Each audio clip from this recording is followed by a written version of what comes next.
Here's tonight's 9 at 9. A local truck driver killed after being run over by his own big rig. A co-worker says he believes George Gomez started his truck to warm it up, then climbed out, forgetting it was still in gear. Workers here told me that after the victim was run over, his truck kept going, and the only reason it came to a stop was that it hit this other big rig. Another victim of the September 11th terror attacks has been identified. The man's remains were recovered in 2001, but he was just ID'd thanks to improved DNA techniques. He is the third victim to be identified this year. In all, 2,977 people were killed in those attacks on New York City, Washington, D.C., and outside of Shanksville, Pennsylvania. More than 1,100 of those victims remain unidentified. Here at home, she's accused of masterminding a plan that allowed her son and two other accused killers to escape from the Bexar County jail. Gabrielle De Arroyo is accused of providing the saw blade the men used to cut a fence in the recreation area. De Arroyo and her son allegedly enlisted the help of friends in and outside of the jail to smuggle that saw and other items used in the escape into the jail. Should she be found guilty, De Arroyo is looking at a prison term from 2 to 10 years. She's elected to have the judge, not the jury, decide her punishment. The Supreme Court has agreed to take up a major immigration case. The case concerns the rights of undocumented immigrants seeking asylum to challenge their expedited removal proceedings.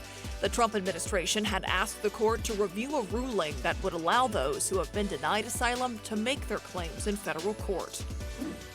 In London, a climate protester scales the scaffolding near the base of UK Parliament's Big Ben clock tower.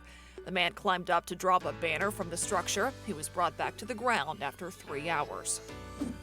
25,000 Chicago public school teachers protesting for a second day. The teachers want smaller classes, support staff, and better pay. The strike resulted in the cancellation of classes for more than 300,000 students on both Thursday and Friday. Oklahoma police chased a man they say stole 4 different vehicles, including 2 police cars. The man first stole a car and drove it into a pond. He was arrested but escaped in a police cruiser. He later ditched that patrol car and stole a truck. He was then stopped by another officer and managed to steal his patrol car. The spree was finally ended by officers performing a pit maneuver on that vehicle. Police in Atlanta searching for a man they say stole nearly $14,000 worth of jewelry from Costco. He allegedly pulled it off by hiding in the store overnight.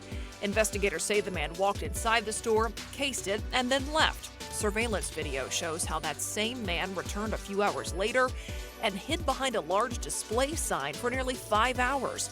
After the store closed, he comes out of hiding, smashes a glass display case, and grabs more than $13,000 worth of jewelry. He has not been identified. Samuel Adams Halloween Brew is illegal in 15 states because of its high alcohol content. The beer, which is called Utopias, is 28% alcohol by volume. By comparison, a regular old Sam Adams lager has an alcohol content of just 5%. To read more about these 9 stories, go to ksat.com/news at 9.